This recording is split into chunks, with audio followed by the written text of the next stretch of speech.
So guys, for the first step, you want to click on the Windows key and X on your keyboard at the same time. Windows key and X at the same time, which will now pull up this. Now you want to click on Settings.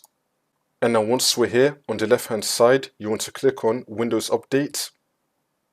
Now you want to click on Check for Updates. Make sure that your computer is fully up to date. For the next step, you want to click on the Windows key and X again.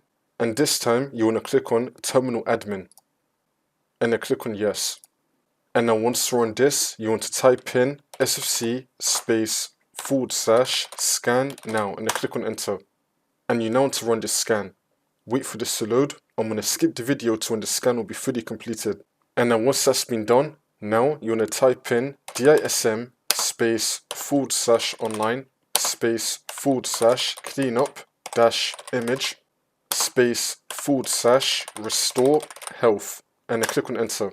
And you now want to run this scan as well.